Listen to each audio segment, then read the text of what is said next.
Hey YouTube, it's Pastor Dwayne here. So today I want to talk a little bit about the New King James Version. If you've followed my channel for any period of time, you would have seen that I did a video on it about 2 or 3 years ago called 6 Good Reasons Why You Should Use the New King James Version or something like that. Anyway, that was the video which sort of set me on this journey to do this YouTube channel. If it didn't do as well as it did, I'm not sure if I would be doing videos today, to be honest. I think that was a real catalyst in putting together these videos. But anyway, in that video, I give you 6 reasons why you should use the New King James Version. And when you're done this video, go and watch that one. It's kind of old. You can see the quality is a bit different. I haven't quite got things figured out back then, but it's got some really good information. But what I want to do today is I want to focus on the textual basis of the New Testament in the King James Version. The Old Testament comes from the NKJV text, but this channel typically focuses mostly on New Testament textual issues. So we're going to focus on the New Testament. Now, I think the New King James is awesome, and the fact that it is a Textus Receptus Bible, it just makes me more happier. Now I don't think the Textus Receptus is the be-all, end-all. I think there are certainly issues with that. But when you compare the Textus Receptus with the critical text, which is where most of our modern New Testament English comes from, I would be of the opinion that the Textus Receptus is better.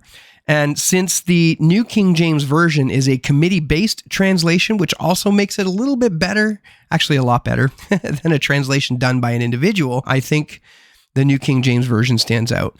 Now, we could talk about the King James Version. Again, I love the King James, and I may get raked over the coals for this one, but yeah, I do find the language sometimes to be a bit of a hindrance in my studies. I mean, I'm not a dupe or anything, right? I typically know what I'm doing. I typically know how to read and all that, but there's just something about picking up a translation that is in, a more modern tongue, so to speak. And I know most will say, oh, the King James Version is modern English. And that's true. That's true. Technically, the King James Version is modern English, but it's certainly had its changes over the last 400 years. Again, I like to point out Mark Ward's videos. He does a whole series on what's called false friends. And that, for me, the whole idea of false friends in the King James Version says to me that the King James Version ought to be updated. The New King James Version has been marketed as an update to the King James Version, and in the sense that it's a Textus Receptus translation and holding some of those terms that we've gotten used to with the King James Version, you find it in the New King James Version. In my opinion, you could certainly call it an update to the King James Version. Now, it's not entirely so. So there will be some differences between the New King James Version and the King James Version, but they are much more alike than something like the ESV in the King James Version or the CSB in the King James Version. I like the fact that it's a Textus Receptus. Not everybody likes the fact that it's a Textus Receptus translation. So in this book, How to Read the Bible for All It's Worth, written by Gordon Fee and Douglas Stewart, they have this to say about selecting a Bible translation. I'm just going to read it here so you can hear the kind of, I don't want to say hatred, I wouldn't call it hatred, but you can see the disdain of the Textus Receptus here. Listen. It says, recognizing that the English of the KJV was no longer a living language, and thoroughly dissatisfied with its modern revision, it was decided by some to update the King James Version by ridding it of its archaic way of speaking. But in so doing, the NKJV revisers eliminated the best feature of the King James Version, in brackets, it's a marvelous expression of the English language, which is true, by the way. It is a marvelous expression of the English language. And kept the worst, its flawed Greek text. Oh, my heart. Oh.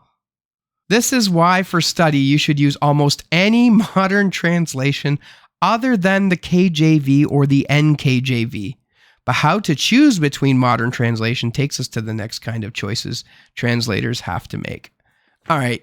Okay, guys, that hurts right here. The TR, what did he call it? A flawed Greek text? Oh, no. No, and this is, what are we going to turn to? The critical text, the one that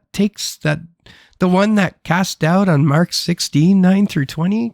We're going to go there.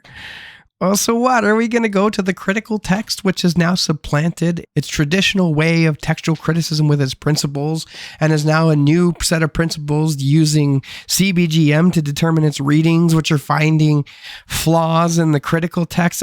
Oh, no. Oh, that hurts. So clearly Gordon Fee and Douglas Stewart. I know Gordon Fee is no longer alive anymore, and this is not meant to disrespect him. Many Christians have differing ideas surrounding the discussion. But I wouldn't call the Textus Receptus any at worst, right? At worst, it's not as flawed as the critical text. Of course, I come from a Byzantine text background, so that's part of the other reason why I prefer the New King James Version is just that, is because as a Byzantine text guy, the Textus Receptus is going to be tremendously closer to a Byzantine type text.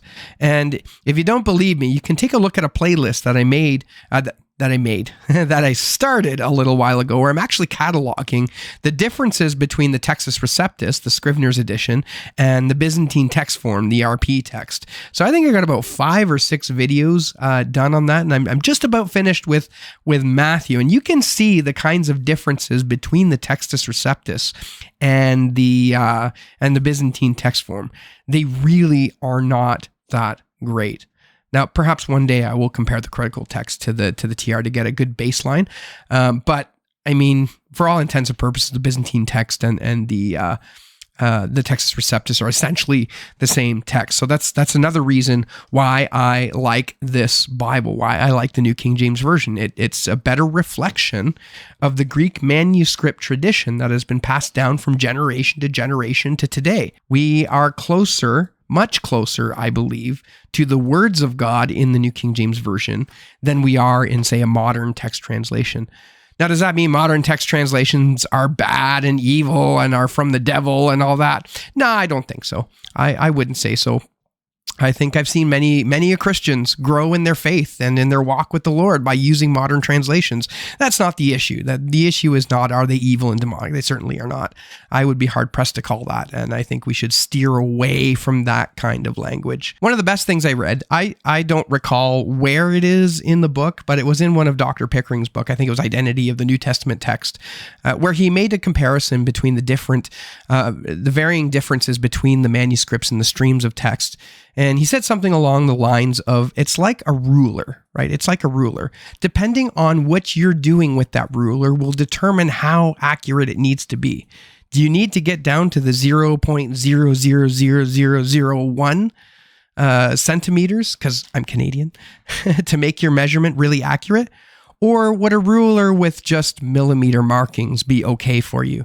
And I think that's the case here. We may be looking with the Textus Receptus or the Byzantine text as a ruler which has, micrometer increments. And I would say that the modern translations, when it comes down to pinning original words, is probably down to millimeter variance, right? Like it's as much as many have said, some of these differences affect doctrine. Maybe they do. But the general truths that we find in the Bible when it comes to the death, burial, and resurrection, what God expects of us as believers, and all these sorts of things, it really doesn't make a difference. Now, again, if you differ with that opinion, go ahead and leave it in the comments below. I do not have any issues with that at all. Now, the last thing I want to point out to you from the New King James Version, being a Byzantine text guy, right, is the majority text readings are actually supplied in the New King James Version. Now, this is one of those places. Now I know many people love the New King James Version because it's stable, it hasn't changed, and that's true, it hasn't changed since 1984. I think the initial edition came out in 82, and then 84 there was a small revision with some changes made, and it's basically been the same text since then. But I want to say something a little bit controversial. I'm going to say something a little bit controversial on a channel which talks about controversial things. This, I think the NKJV could use a revision. What are you saying? Brother Dwayne, what are you saying? I think it could use a little bit of a revision. And before you lose your socks, I'm not talking about a revision of the main text. Let's just leave the main text alone. Okay, just drop it. Just leave it. Don't make any changes, except one. We'll talk about that in a minute. But let's leave the main text alone. And what we'll do is let's update the marginal notes. I would love to see the marginal notes updated in the New King James Version. Thomas Nelson, if you are watching this, Let's do it. I would love to partner with you to help you update the marginal notes in here. Okay, let's update them, right? Since this has been printed, since 1984, we have seen the Byzantine Text form come out.